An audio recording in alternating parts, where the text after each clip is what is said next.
Creepercast, episode 14.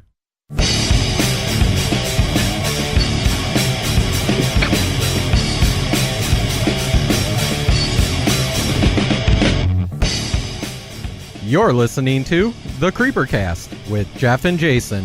I'm Jason. And I guess today I'll be Jeff. What the heck? Oh, well, that's no fun.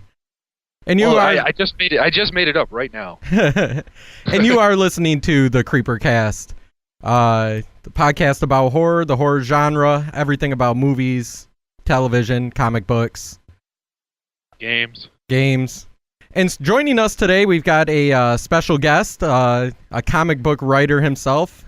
His name is Jay Fosgitt. How you doing, Jay? Good. How you guys doing? We're doing great. Before we get into anything, I'd like to let everybody know that if you'd like to reach the Creepercast, you can do so by calling our feedback hotline at 206-984-9752. Leave us a voicemail about any news or anything we talk about. You can also send us an email at thecreepercast@gmail.com. That's thecreepercast@gmail.com. Follow us on Twitter at twitter.com/creepercast and become a friend on Facebook at facebook.com/creepercast. That sounds awesome. I think I'm going to do that right now. I think you're one of the admins for the Facebook. Oh, darn it. Yeah.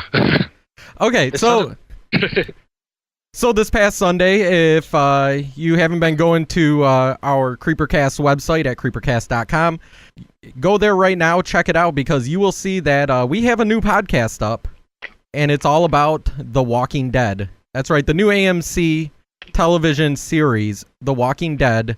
Me and Jeff podcast during the show, during the commercials live, and you can call in. And obviously, you can subscribe to it through iTunes afterwards.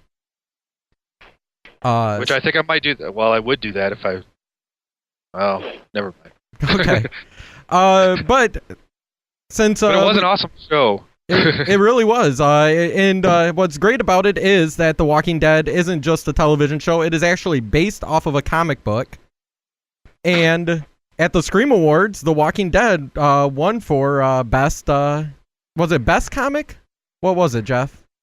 I believe it was a best comic type category. I can't remember the exact wording for it, but sure, it's best comic book as far as I'm concerned. Okay. And it was graphic novel, or more of a graphic novel situation. But. Okay. It won for best graphic novel, written by Robert Kirkman. Jay has what's Robert Kirkman? You know comic books better than us. Does he do other stuff besides The Walking Dead? Yeah, actually. I mean, Robert Kirkman has worked for Marvel. He did Marvel Zombies. So obviously, it's sort of in his roots to be doing this sort of thing. He's done Invincible for Image, which is sort of his big claim to fame these days. That's like probably the hottest comic Image is putting out, though. I don't know. I mean, I guess that's arguable. I mean, they're putting out a lot of great books, but he's had his hands in superhero stuff. He did a comic book back in 2000 called Battle Pulp, which he co-created with Tony Moore, and that was just absolutely nuts. So, he started off as kind of an independent guy and just kind of grew and grew in the industry, and he's just doing mad business now, obviously. I mean, once you get a show going with the kind of word of mouth that the show was getting, and now it's just taken off. So he's a big deal. Yeah, that show just blew up. So it's become really popular. Just off of one episode already. So it's going to be interesting to see where he goes from here. Exactly. For those of you that don't know, Jay Fosgitt is he's from Michigan. We went to college together, and he had me star in a couple of his little, I guess they would be, what are they, comic strips for newspapers? Yeah. So there's a couple of them. If you ever see anything of me that he drew, I always have that alfalfa hair sticking up the back. But he also just published his first graphic novel, which is called Dead Duck. Is that correct? That is correct, yeah. And that came out... Oh, go ahead. Oh, I was going to say, how's that been going? It came out not that long ago. It actually came out last fall. Had a very limited release through Ape Entertainment, but it completely sold out of its initial print run. So, it was a modest success. Since then, I've been doing everything I can to sort of do a grassroots campaign of taking it around to conventions and introducing it to people who might not have seen it. It was done by a publisher. I went through an actual publisher, but it was a smaller one and didn't get the release of, say, like Spider-Man or a mainstream comic book. So, I've just been doing my bit to sort of bring it under, from under the radar and hopefully, I don't know, introduce a few people to it, I guess. I mean, I love doing it. I want to do Dead Duck indefinitely, so. That's great. So okay. I've been looking around the internet, too, and it looks like it's starting to catch on in different places. Unfortunately, I'm going to have to ask you to do the same thing everybody else, I'm sure, asked you. Can you give us a rundown? What's Dead Duck all about? Oh, sure. Dead Duck is an undead duck who works for the Grim Reaper with his sidekick, Zombie Chick, and they deliver the recently deceased. And it's as ridiculous, a concept as it sounds. It's very much in sort of a Mad Magazine vein, is the way I describe it to people who don't ordinarily read comic books. To anyone else, it's sort of reflective of the underground comics movement of the 60s and 70s. There's like a lot of risque humor, some toilet humor, sex humor, stuff like that.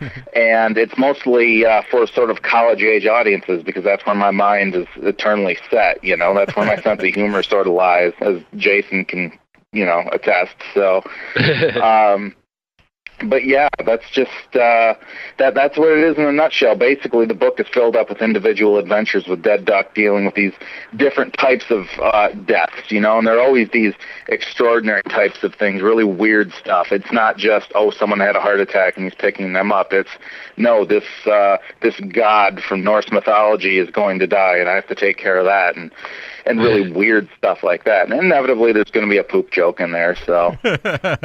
Well, you gotta have the poop joke. Yep. So as far as writing a comic book that you're kind of straddling the line between horror comic and comedy comic. Yeah. Where do you get kind of inspiration as far as the drawings or how you create the characters?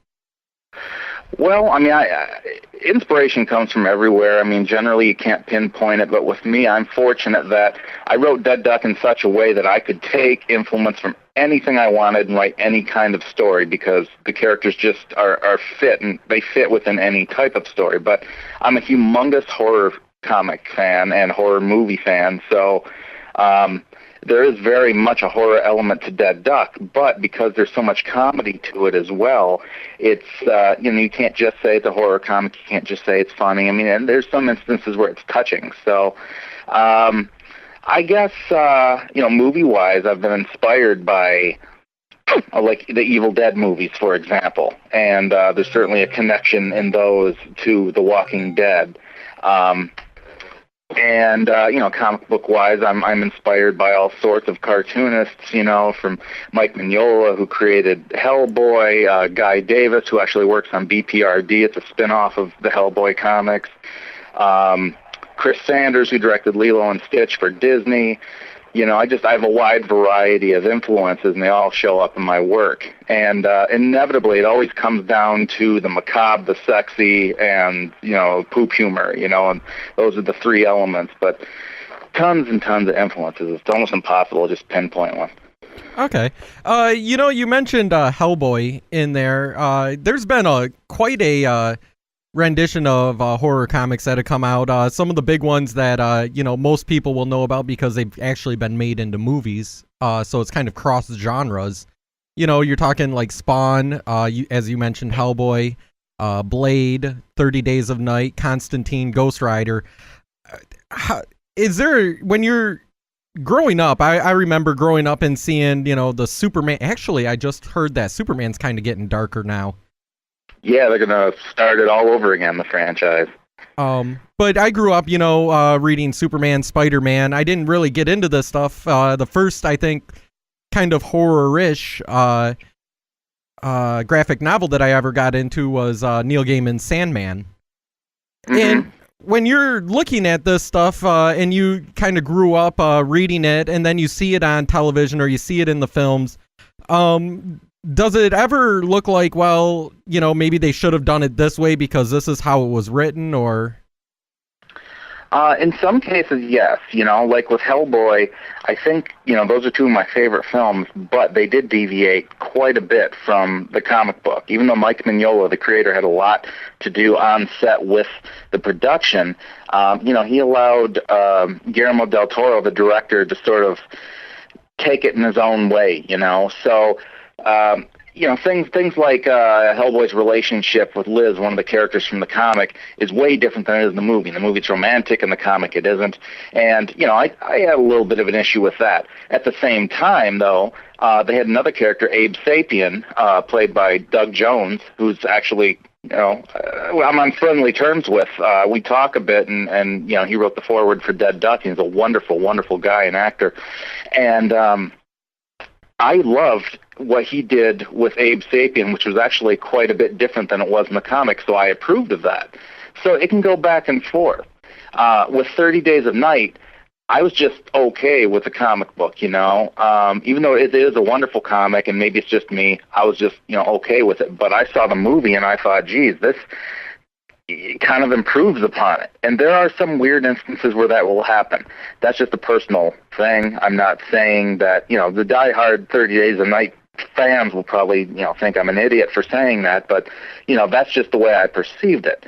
But it can go either way. More often than not, I'm going to, lean on the side of the comic book and say it needs to be more like that. But, certainly with like 30 Days of Night in particular, I felt like, this improved upon the original comic, the original concept. Right. As far as, from your standpoint as a writer, as a, I guess, what are they called? Pencil artists, or? There's pencilers, inkers, Okay. The people that, do the coloring or, the actual drawing, not just the storyboarding. Yeah. How do you create tension in that, or how do you create this kind of cinematic feel? Because a lot of these comic books, you look at them and you, especially, I think back to the Sandman comics, and it looks like it would be this huge set if it was on a television. How do you draw that? How do you come up with something like that? I try to have a cinematic eye about it because I am such a big fan of movies.